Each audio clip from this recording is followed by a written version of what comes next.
Salut, moi c'est Valérie Dussault, nutritionniste. Marie-Hélène Carrier, guide en santé globale. Fait qu'on a pensé vous faire un petit vidéo ensemble parce qu'on se rendait compte qu'on avait beaucoup de choses en commun, dont la santé globale. Évidemment, Marie-Hélène, elle travaille beaucoup avec les huiles essentielles.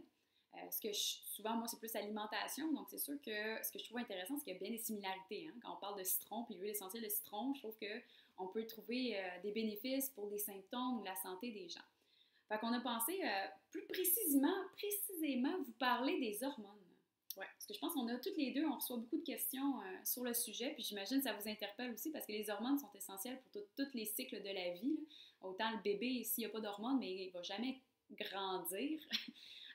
Pour vivre, on a besoin de cortisol, de la testostérone, des estrogènes, les neurotransmetteurs ont besoin d'hormones. Mais je pense que tu avais, dans le fond, quelque chose de plus pointu que tu voulais aborder, mentionner. En fait, c'est que récemment, ce que j'ai réalisé, c'est que tout est interrelié. Fait que la gestion du stress est interreliée avec notre niveau d'inflammation, est interreliée avec nos hormones, est interreliée avec la restauration de la peau, de l'humeur. Fait que finalement, tout est interrelié. Puis, comme il fallait partir d'un point de départ, je me suis dit, je pense que les hormones, ça intéresse quand même beaucoup de gens. Puis, comme ça affecte nos émotions, notre façon de réagir à la vie, c'est vraiment un sujet super pertinent. Puis, ça va nous amener, dans le fond, à couvrir tous les sujets prioritaires, c'est-à-dire la gestion du stress, le système digestif. Puis Valérie est déjà super connaissance pour nous aider à comprendre comment nos organes fonctionnent puis interagissent ensemble. Puis moi, j'ai tout le côté style de vie, comment intégrer notre style de vie plus harmonieux pour pouvoir faire en sorte qu'on amalgame ces deux notions-là ensemble. Puis c'est ça la santé globale au bout du compte. Puis une fois qu'on a les connaissances nécessaires, on peut mettre en pratique. Vous avez les outils, en fait, à la maison, vous-même pour vous aider dans les processus normaux des hormones, comme ça, pour aider à atténuer ou vous sentir encore mieux ou à l'optimal que vous pouvez être. Fait qu'on a pensé, vous parlez d'où viennent les hormones. Évidemment, une hormone, c'est faite d'un gras et d'une protéine. Fait que ce que je trouve intéressant, c'est que déjà à la base, les hormones partent du cholestérol qui est produit par le foie. Puis souvent, on a peur du cholestérol. Hein, on dit au monde, c'est dangereux, mais quand même, il faut savoir que les hormones sont faites du cholestérol. Donc, il y en a qui sont bons, qu'il faut utiliser pour faire tous les processus biochimiques dans le corps. Fait que, direct au début, je me dis, les gras, s'ils font vos hormones, il faut tout d'abord bien les digérer. On ne peut pas parler des hormones sans parler du système digestif. Puis, ce que je trouvais très intéressant, c'est que tu mentionnais avoir peut-être certains, des fois, problématiques de santé, mais jamais on a des symptômes digestifs.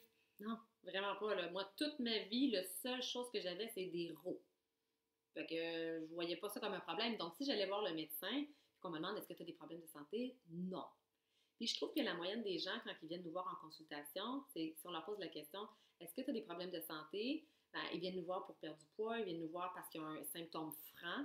Mais si ce n'est pas un symptôme franc, exemple des ulcères dans la bouche, il n'y a personne qui nous dit j'ai des ulcères dans la bouche. Non. Sauf si on leur pose la question précise. Fait qu'il y a plein de petits symptômes qu'on peut avoir qui démontrent qu'on n'a pas vraiment une santé optimale, puis que ça cache quelque chose qui peut être très inflammatoire ou un débalancement hormonal, mais on ne le sait juste pas. Exact. Fait que c'est pour ça que des fois, on revient à la base, donc du système digestif. Est-ce que je digère ce que je mange? Donc, c'est bien beau ce que j'ai la meilleure alimentation au monde. Est-ce qu'on le digère pour faire vraiment tous les processus biochimiques dans le corps, dont les hormones qui sont faites entre autres de protéines et de gras? Puis c'est quelque chose qu'on va aller dans les détails lors de notre cours qu'on va former ensemble 22-23 février 2020. Soyez à l'écoute, on va vous donner d'autres vidéos par la suite, mais c'est sûr que déjà de bien digérer, autant qu'on peut parler des enzymes, qu'on peut parler du vinaigre de cidre de pomme, la flore intestinale, l'intégrité de la flore. Je pense qu'aussi avec les huiles essentielles, le curcuma, je pense que tu as vu récemment. Le curcuma aide vraiment au niveau de l'intégrité intestinale. Il y a un renforcement, une diminution de l'inflammation. C'est vraiment extraordinaire pour supporter le système intestinal en santé. Tout à fait. Fait que c'est sûr que déjà en partant, on va vouloir parler de protocole au niveau digestif pour bien digérer ce qu'on mange pour optimiser à ce moment-là vos hormones. Donc restez à l'écoute, on va vous revenir avec d'autres vidéos sous peu sur le sujet des hormones, évidemment. Merci.